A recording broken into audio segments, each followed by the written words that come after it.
Voilà. Voilà. Donc, c'est parti pour le live sur les blocages amoureux. Alors, voilà comment ça va se passer.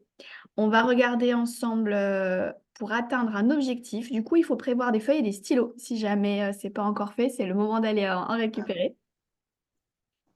On verra ensemble donc l'objectif. On ira voir où sont les blocages amoureux en termes d'origine. Ensuite, on verra ensemble comment on peut reproduire des cycles. Et surtout, le but final, c'est de faire une libération pour briser ces chaînes et se défaire de l'histoire qui se répète. Et on va expliquer comment justement on en arrive à là.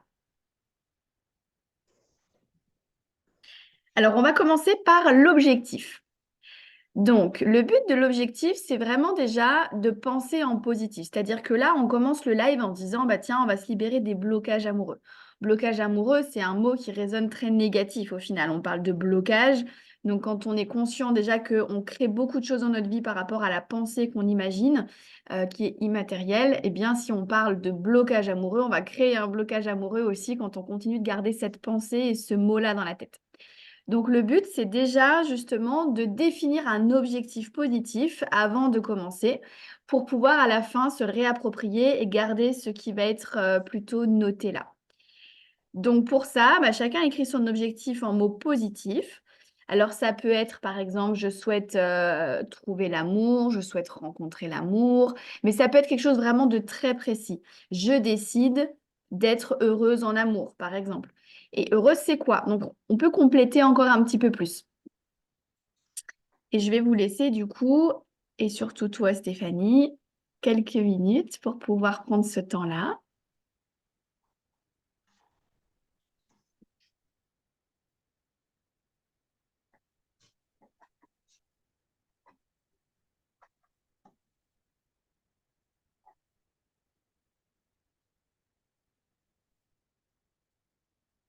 J'ai envie de mettre une phrase qui dure 20 lignes. C'est possible ou pas?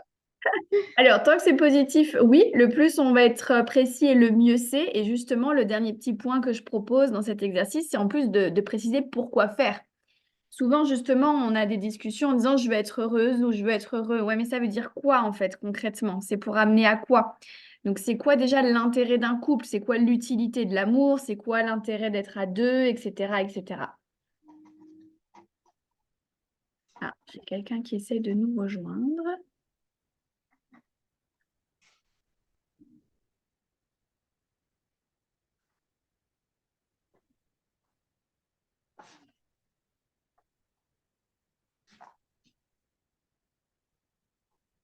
Voilà, on se laisse ce temps-là. C'est vraiment important de définir un objectif. Voilà comment je veux, voilà comment je me projette. C'est ça qui compte vraiment.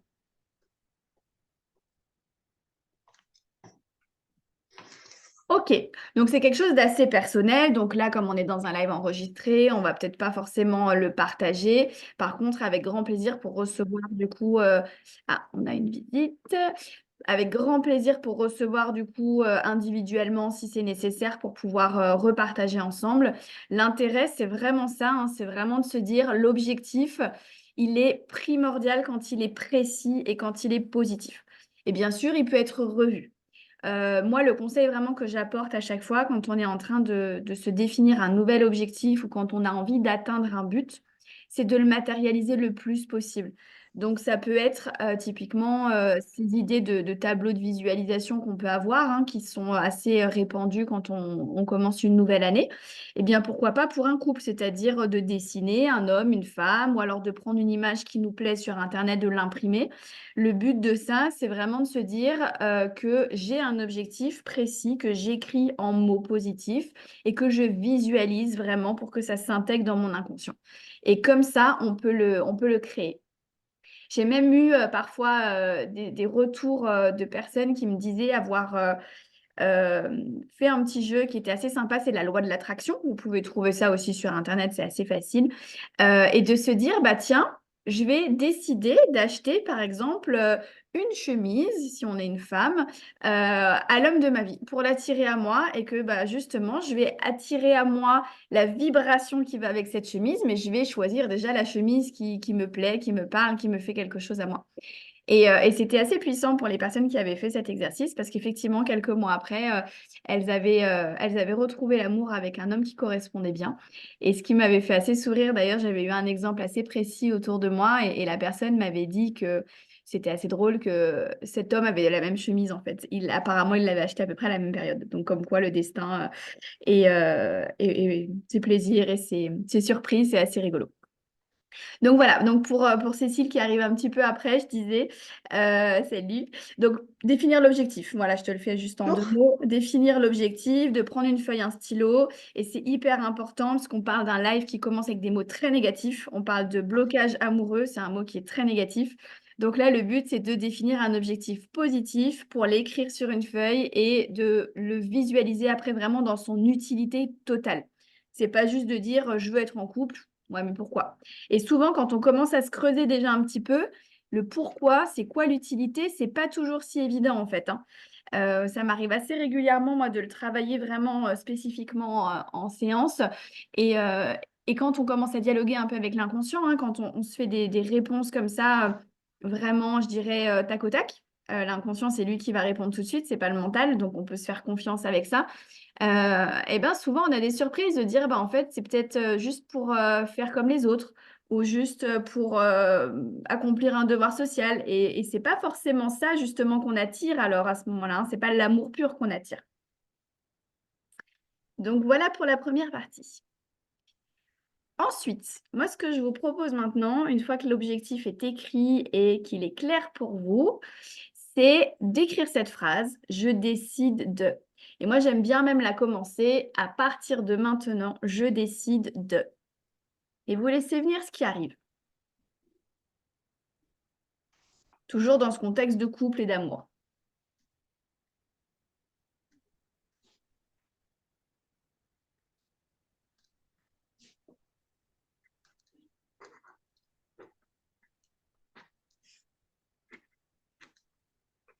Et ça, à nouveau, c'est quelque chose de très libérateur. À partir de maintenant, je décide de. C'est vraiment déjà, il y a un cap qui va se faire aujourd'hui. En plus, on va faire une petite libération en fin de session, donc ça va travailler dessus. Et voilà maintenant ce que je veux.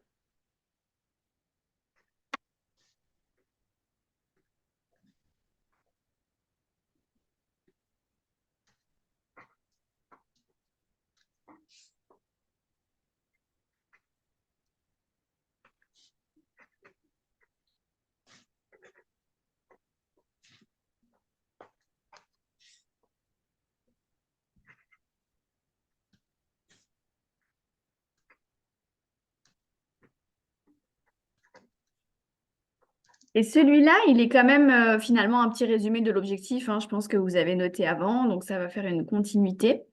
Cet exercice-là, vous pouvez vous le noter à la fin de la session. Une fois qu'on aura terminé notre exploration, vous l'écrivez, je décide de, vous le réécrivez de l'autre main. Si vous êtes droitière, vous l'écrivez de la main gauche. Si vous êtes gauchère, vous l'écrivez de la main droite. Et ça va vraiment permettre d'intégrer toutes vos parties de l'inconscient, pardon. Notamment quand on est droitier, ben, en fait, notre inconscient, en général, c'est plutôt la main gauche qui va l'intégrer, qui va le gérer et qui va le trouver. Donc, c'est important de bien faire travailler les deux hémisphères du corps et du cerveau. Donc, je vous laisse vous faire le petit rappel pour la fin de session pour bien revenir sur votre objectif. Je décide de et l'écrire de l'autre main.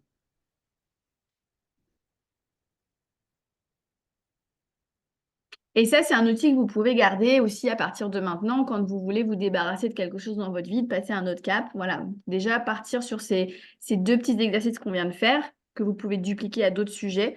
C'est super efficace. Voilà, objectif clair, précis, positif. Je décide de et j'écris ça de l'autre main jusqu'à ce que ça se réalise. Je le garde.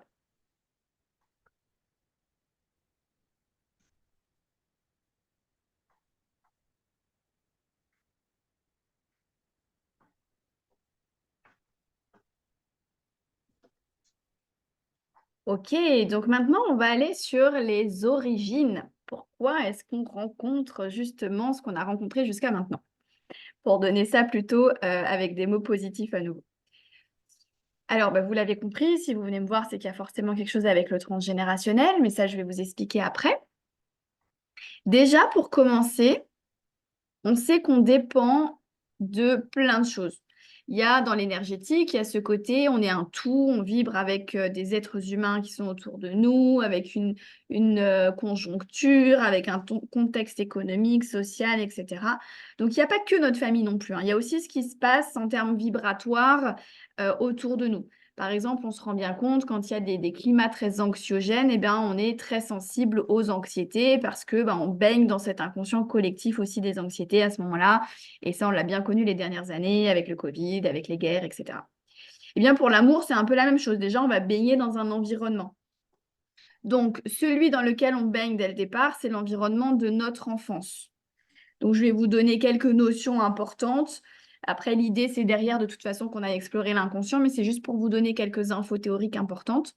On peut avoir dans l'enfance un modèle de couple de nos parents qu'on reproduit inconsciemment. Et ça, on peut appeler ça typiquement le path hormonal. Je vais vous donner du coup un exemple un petit peu plus concret de quelque chose qui peut se faire assez facilement et que moi j'ai beaucoup vu, j'ai beaucoup expérimenté. Ça pourrait être typiquement dans les générations d'avant, le couple de nos parents où on a le père qui est l'homme fort, l'homme un peu puissant, et la mère soumise. Je peux donner cet exemple-là qui est assez commun. Eh bien, si je suis garçon, alors c'est pas notre cas aujourd'hui dans ce live, mais peu importe, de toute façon, comme en plus il se voit en replay. Si je suis garçon, moi, je vais grandir en ayant l'amour de maman et en voyant justement papa qui dénigre maman. On peut avoir vraiment des hommes en plus qui sont assez violents dans leurs propos sur ces générations d'avant, notamment. Eh bien, le garçon, lui, va être en plus sous l'emprise de son père, va avoir justement des peurs par rapport à son père. Donc, il y a la relation père-fils qui est quand même assez importante. On va retrouver l'analogie, bien sûr, avec la mère-fille, bien sûr. Mais juste pour vous expliquer ça, c'est que le garçon qui se dit oh là là, ma mère, il faut que je la défende, parce que le petit garçon pense toujours comme ça par défaut, hein, comme la petite fille va vouloir se protéger de sa mère pour aller s'orienter vers son père. Eh bien, ce garçon-là, quand il va grandir, il va essayer de venger quelque part en fait l'histoire de sa mère. Et donc, c'est là où il va créer des déséquilibres amoureux parce qu'il va vouloir se venger et soit possiblement aller attraper, entre guillemets, des femmes qui ont des faiblesses ou alors qui ont des emprises pour pouvoir se rapprocher de ce que faisait le père. Et c'est là où on a ce qu'on appelle le path hormonal, c'est que souvent on va reproduire inconsciemment le couple de nos parents en allant dans le même sens ou alors en allant à l'opposé pour pouvoir aller rattraper ce qui s'était mal fait. Ça, on le retrouve assez souvent, vraiment quand on a aussi beaucoup d'adultère, etc. On voit qu'il y a cette notion-là de rattraper quelque chose avec nos parents. Si ça vous intéresse pour en savoir plus, il y a beaucoup, beaucoup de détails dans le PDF Les Triades qui est posté dans Classroom, dans les décodages, dans Amacademy. Et là, je vous donne pas mal d'infos sur quand c'est une fille par rapport à une maman, quand c'est une fille par rapport à une papa et vice-versa, un papa, pardon, ou vice-versa quand c'est un garçon par rapport à un papa ou par rapport à sa maman, et qu'il y en a un des parents qui est plus d'emprise que l'autre.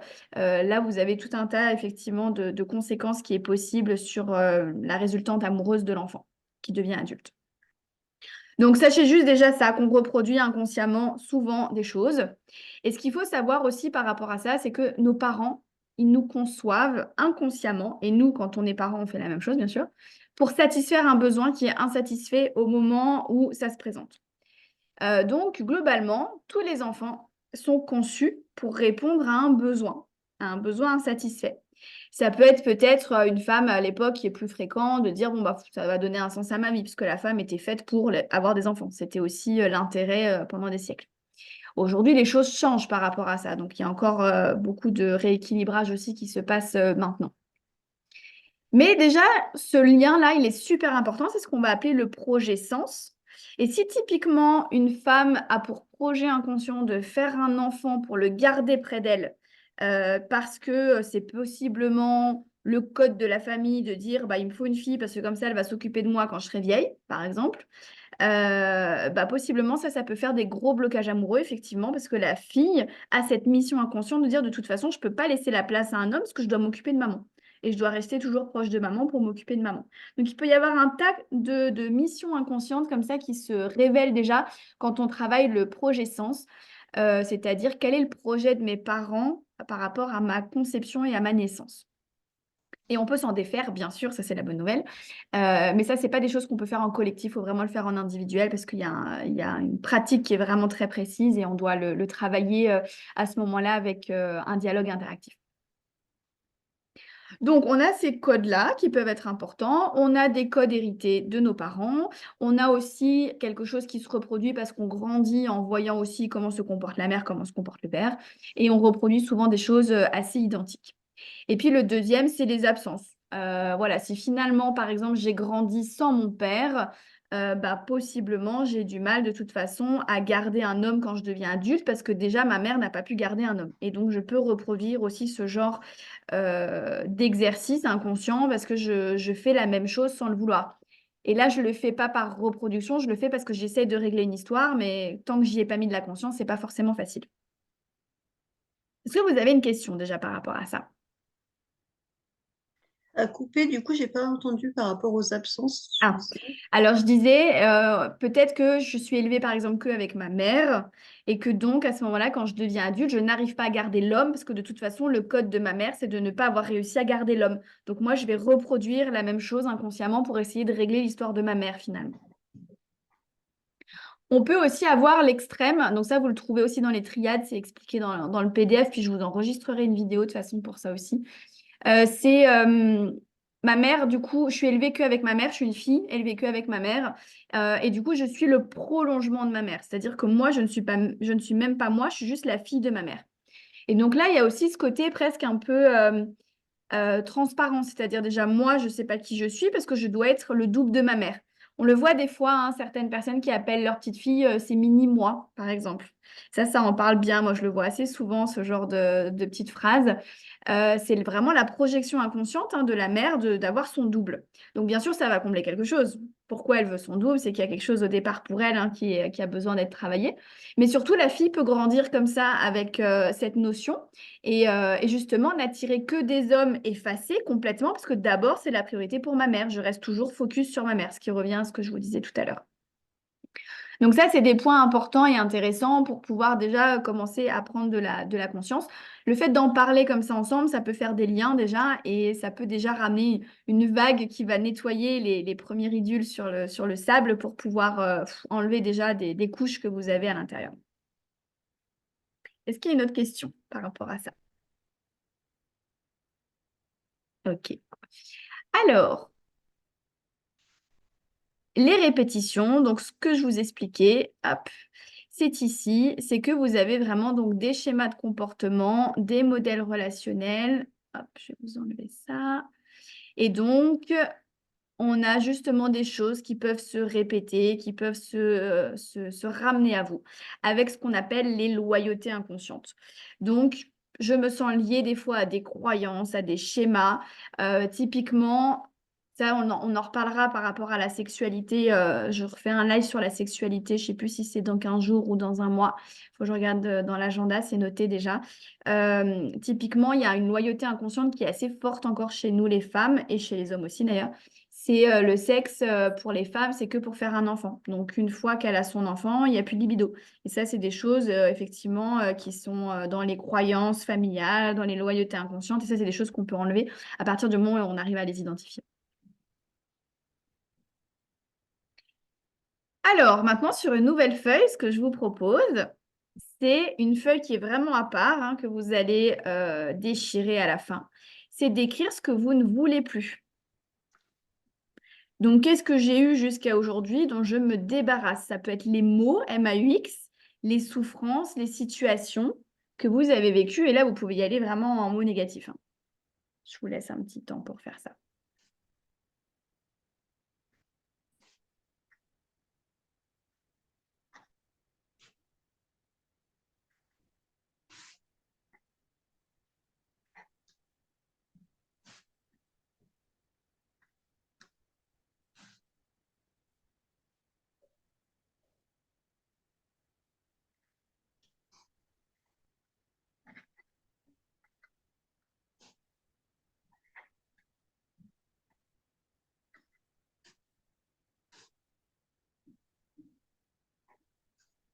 À ce stade du live, vous pouvez aussi commencer, hein, vous notez les mots-clés, vous notez ce qui vous vient comme ça. Soit vous êtes au clair et vous savez que vous avez fait le tour, vous pouvez déchirer, soit vous pouvez faire après tranquillement, il n'y a pas de problème. Une fois que ce sera déchiré, le but que vous pourriez aussi accomplir, c'est de brûler. Une fois que vous avez terminé, quand on immole, justement, je vous ai mis un peu la main par le feu, vous ne brûlez pas les doigts, bien sûr, mais quand on libère ça par le feu, on se libère aussi beaucoup de nos peurs. Il y a vraiment une notion énergétique importante quand on brûle par rapport à nos peurs. Et le fait de mettre dans des cendres, ça ramène vraiment en plus de l'énergie complètement renouvelée. Et ça, à nouveau, hein, c'est un exercice que vous pouvez faire et refaire pour d'autres sujets. Quand je veux me débarrasser d'un problème dans ma vie, c'est exactement la même logique que vous pouvez utiliser et ça fonctionne vraiment très, très bien.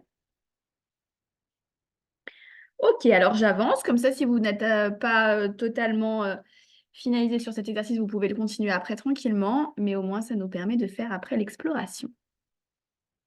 Alors, je vous ai parlé des origines de l'enfance et on a des origines du transgénérationnel, bien sûr. Donc, je vous donne 3 thèmes qu'on retrouve énormément dans les histoires d'amour de nos familles, qui se répètent assez souvent chez nous et que nous, inconsciemment, on vient porter et on vient régler. Quand on se rend compte qu'on a un blocage, hein, bien sûr. À savoir que c'est pas parce qu'il y a eu ça dans l'histoire familiale que je dois régler ça et que je vais devoir être confrontée à ça. Pas du tout. On part plutôt toujours dans le sens inverse. Et si j'ai un problème actuel, je vais aller voir quelle est l'origine. On va pas aller chercher des problèmes là où on n'en a pas aujourd'hui, en tout cas dans notre histoire. Alors, qu'est-ce qu'on retrouve? Bah, vous voyez bien à l'écran, on a souvent des amours interdits dans nos familles.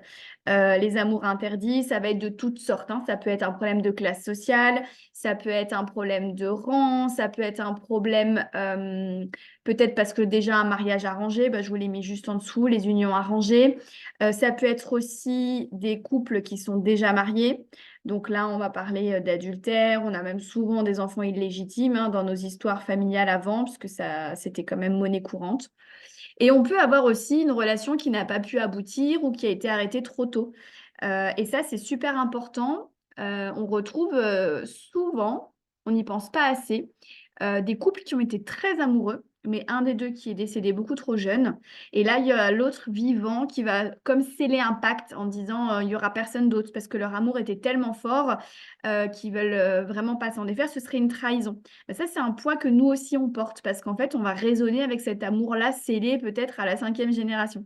Donc d'ailleurs, petite parenthèse, ne faites jamais, c'est rare que je le dise hein, un peu plus directif comme ça, ne faites jamais ce truc des cadenas sur un pont, par exemple, quand vous êtes amoureux, parce que justement, on ne sait pas ce que l'avenir vous réserve dans le couple, et matériellement, vous avez scellé quelque chose quelque part, donc si cet amour se défait, bah, il faut aller enlever le cadenas aussi. Et si vous n'êtes pas dans la même ville, c'est pas toujours très pratique. Donc voilà, c'est déjà une petite notion intéressante. Ce que vous faites dans la matière, ça a vraiment une puissance énergétique. Et non, au contraire, ne scellez pas un cadenas sur un pont pour représenter votre amour, parce que là, sinon, il faut vraiment aller décadenasser le pont. Et sinon, inconsciemment, voilà, il y a toujours quelque chose qui revient, on va réattirer toujours, ou alors on n'arrive pas à revivre une nouvelle relation parce qu'on est déjà engagé quelque part. Donc, c'est cette notion-là qui est importante. Des petites notions que vous pouvez trouver dans le transgé. Alors, dans Am Academy, vous avez tous les cours sur psychogénéalogie. Et vous avez, donc c'est des cours dans le sens où des vidéos que vous pouvez faire vous-même. Ce n'est pas des cours non plus poussés. Hein. C'est juste pour que vous puissiez avoir des notions et des exercices. Et vous pouvez retrouver en fait des moyens de recherche aussi dans votre histoire familiale pour voir un petit peu où est-ce que ça a pêché. Et notamment, on retrouve des fois aussi des codes avec les prénoms. Un prénom qui parle beaucoup des unions arrangées, c'est Marion. Marion, bah, Marion-les, en fait. Hein. Ça, c'est des codes vraiment qui sont super importants avec nos prénoms.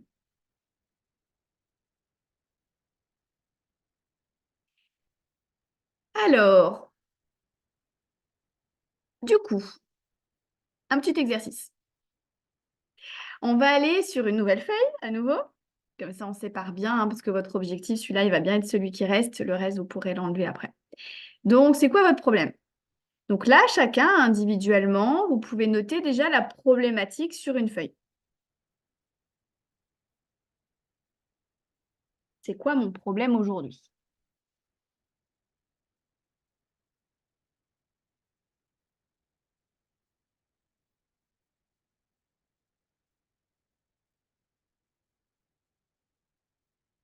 Et après, je vais vous dire, j'attends juste que vous soyez prêts.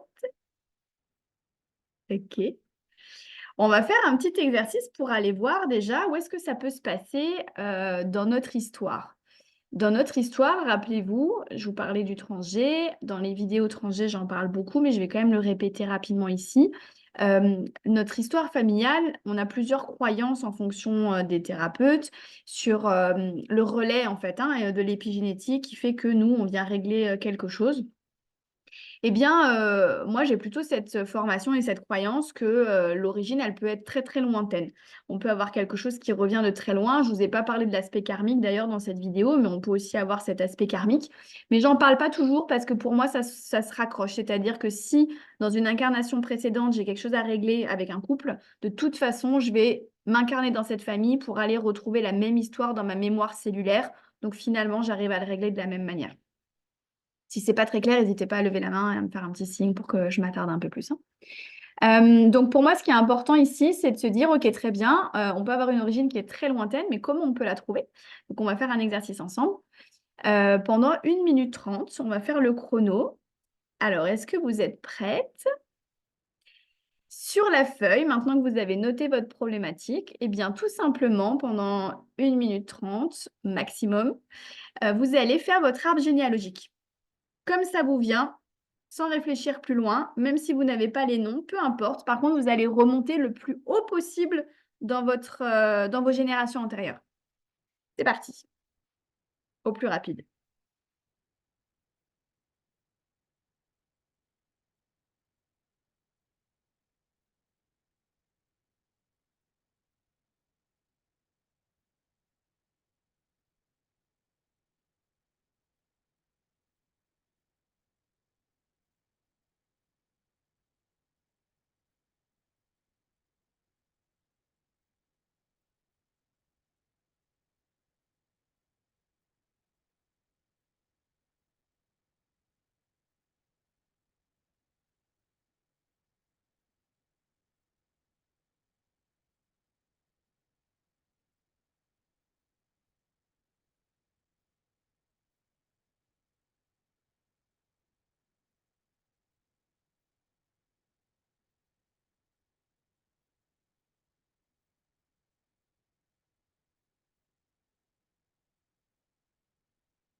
Il vous reste 10 secondes.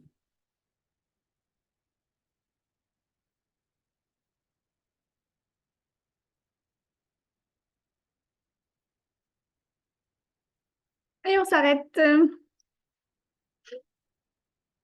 Alors cet exercice, c'est un exercice que j'adore parce qu'en fonction de ce que vous faites, par rapport à la problématique que vous posez, vous verrez qu'on retrouve toujours des petites pépites dans cet exercice parce que tout ce que vous allez écrire sur cette feuille, ça vient de votre inconscient à partir du moment où vous devez aller vite. Et donc ça porte vraiment quelque chose de puissant pour vous permettre de lire déjà un peu d'où ça vient, où ça se passe et c'est quelle lignée déjà qui va nous intéresser un petit peu plus. On est bien d'accord que quand on commence à faire un arbre généalogique, on est vite dépassé par le volume parce que finalement, si on commence à se dire que on peut avoir un blocage à la 8e génération, ça fait du monde quand même, hein. Donc le but, c'est de cibler déjà un petit peu les recherches pour pouvoir se rendre compte. Alors, je vais vous donner déjà quelques petites pistes d'exploration. Le but là, c'est pas qu'on décode ensemble l'arbre parce que sinon, on y passe vraiment tout le temps après alors que je vous ai prévu encore un autre exercice. Par contre, je vais vous donner quelques pistes de réflexion. Mais c'était aussi pour commencer à avoir un support pour l'exercice d'après que je vous ai proposé cet exercice-là. Et par contre, après ça, vous pourrez me l'envoyer en message privé directement dans l'académie. Puis comme ça, je regarde s'il y a quelque chose à compléter et on peut se parler directement entre nous. Donc, déjà, regardez où est-ce que vous êtes positionné. Alors, Stéphanie, toi, je crois que tu connais un peu l'exercice, hein, donc il y a peut-être voilà, il y a peut-être du coup quelque chose qui t'est revenu. Où est-ce que vous vous êtes positionné? Est-ce que vous êtes un point central? Est-ce que vous êtes à droite? Est-ce que vous êtes à gauche? Mais surtout, en dessous de qui vous vous êtes aligné. Donc ça, c'est assez intéressant. Cécile, je ne sais pas si tu veux peut-être partager 2, 3 infos comme ça à la volée. Est-ce que tu t'es aligné en dessous d'une certaine personne ou d'une certaine génération lointaine?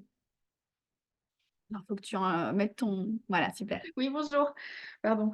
En fait, je me rends compte que j'ai fait exactement le même qu'on avait fait en séance la semaine dernière. Ok, super. Et, Donc, tu vois, il y a des trucs encore là-dessus. ouais. Et Et est-ce que... pourtant, je l'ai fait, j'ai demandé à mes parents les infos Ouais. qui me manquaient.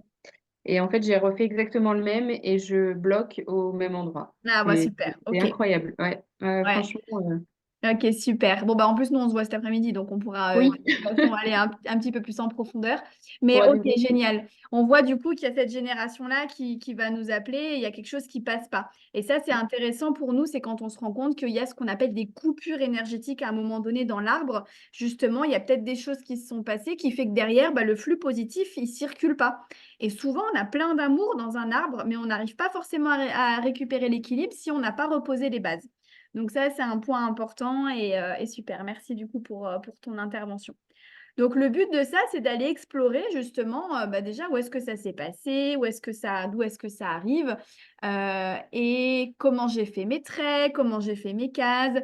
Est-ce que typiquement tout le monde est dans une case ou pas? Est-ce qu'il y en a qui débordent?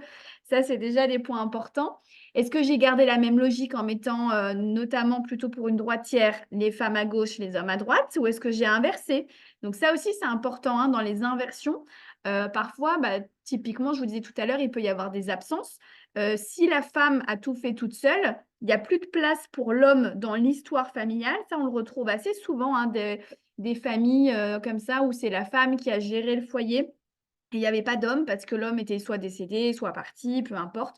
Et des choses qu'on récupère comme ça. Et en fait, bah, nous, on ne garde pas une place pour l'homme, en fait, parce que c'est dans notre code génétique de se débrouiller toute seule en tant que femme, par exemple. Ça peut être à l'envers, hein. Ça peut être aussi des hommes qui viennent et les femmes qui sont décédées très jeunes ou quoi, et c'est la même chose. Donc voilà, ça nous permet déjà de remettre aussi de l'équilibre et de pouvoir aller sur ces pistes. Alors, est-ce que vous êtes prêtes? On va commencer à faire notre exercice inconscient, justement, que je vous ai prévu. Donc pour ça, le but, c'était d'avoir votre base, justement, pour aller voir où ça se passe dans l'histoire familiale. Là, maintenant, vous avez peut-être quelques notions, peut-être pas, c'est pas grave. C'est votre inconscient maintenant qui va permettre justement d'activer les informations parce que l'inconscient, lui, il sait ce qu'il nous montre et c'est